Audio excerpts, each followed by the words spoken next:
Good morning. मैं Suman Sharma, assistant professor history. आज का हमारा टॉपिक है गुलाम वंश, और गुलाम वंश के अंतर्गत हम लेंगे कुतुबुद्दीन ऐबक। कुतुबुद्दीन ऐबक जिसका शासनकाल 1206 से 1210 माना जाता है। कुतुबुद्दीन ऐबक गुलाम वंश का प्रथम शासक था।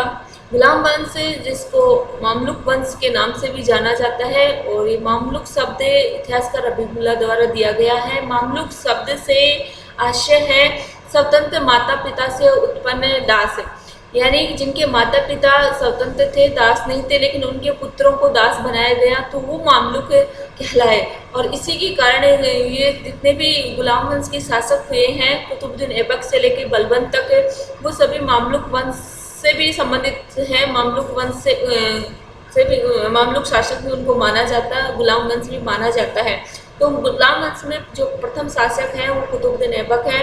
कुतुबुद्दीन ऐबक का शासनकाल है 1206 से 1210 ईस्वी।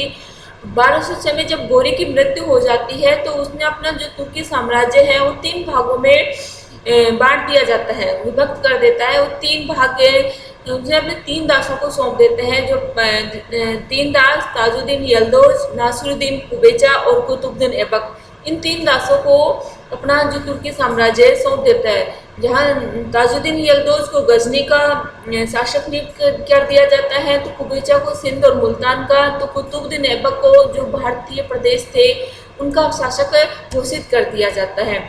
लेकिन कुतुबुद्दीन ऐबक ने जो भारतीय प्रदेश थे उनमें अपनी राजधानी लाहौर को बनाई। लाहौर को राजधानी बनाने का कारण ये था कि वह नासिरुद्दीन कुबेचा और यल्दोज पर निगरानी रख सकता था वहाँ से। तो इस वजह से उसने लाहौर को राजधानी बनाया। ये भी ध्यान देने योग्य है कि ऐबक ने किसे अपनी राजधानी बनाया, तो लाहौर, ये भी एग्जाम की दृष्टि से पूछा जाता है कि इसने लाहौर को अपनी राजधानी घोषित किया था।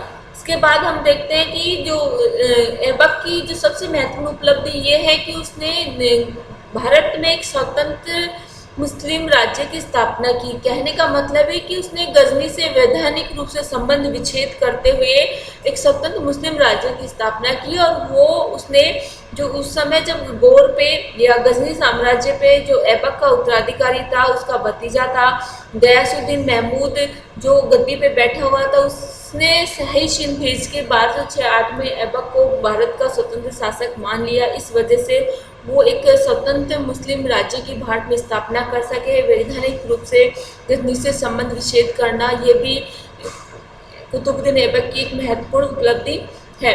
गयासुद्दीन ऐबक ने सुल्तान की उपाधि धारण न करके सिपह सालार की उपाधि धारण की थी, जिसका कारण ये था कि वह अभी भी दासता के बंधन से मुक्त नहीं हुआ था। कहने का मतलब यह है कि ऐबक गोरी का दास था, और गोरी ने उसको दासता के बंधन से मुक्ति का प्रमाण पत्र नहीं दिया था, मुक्ति पत्र नहीं दिया, या वो ले नहीं सका। इस वजह से जो शरीयत है, मुस्लिम कानून है, उनके अनुसार एक दास सुल्तान की उपाधि धारण नहीं कर सकता था। इसी वजह से ऐबक ने सुल्तान की उपाधि धारण न करके सिपह सालार की उपाधि धारण की थी। ये भी एग्जाम की दृष्टि से इम्पोर्टेंट है कि कुतुबुद्दीन ऐबक द्वारा धारण की गई उपाधि है, तो वह उपाधि है सिपह सालार की। ऐबक को शासन करने का समय कम रहा उसका, 1206 से 1210, 4 वर्ष तक उसके शासनकाल रहा। उस 4 वर्ष के शासनकाल के दौरान उसे समय कम मिला ताकि वो शासन में किसी तरह के सुधार कर पाता, एक नई शासन प्रणाली का गठन कर पाता। तो इन सभी वजह से वो शासन कार्यों में ध्यान नहीं दे पाया। इस वजह से जब 1210 में ऐबक तो चौगान खेल रहा था, चौगान खेलते हुए घोड़े से गिरने की वजह से ऐबक की मृत्यु हो जाती है। और इसके बाद हम देखते हैं कि प्रशासनिक दृष्टि से ऐबक की उपलब्धि सिर्फ इतनी मानी जाती है कि उसने एक स्वतंत्र भारत में स्वतंत्र मुस्लिम राज्य की स्थापना की और गजनी से अपना संबंध विच्छेद किया। ये उसकी सबसे महत्वपूर्ण प्रशासनिक उपलब्धि मानी जाती है। वहीं अगर कला के क्षेत्र में देखें तो वास्तुकला में उसने 2 प्रसिद्ध मस्जिदों का निर्माण करवाया। पहली मस्जिद कुवैत उल इस्लाम मस्जिद है, दूसरी अढ़ाई दिन का झोपड़ा है।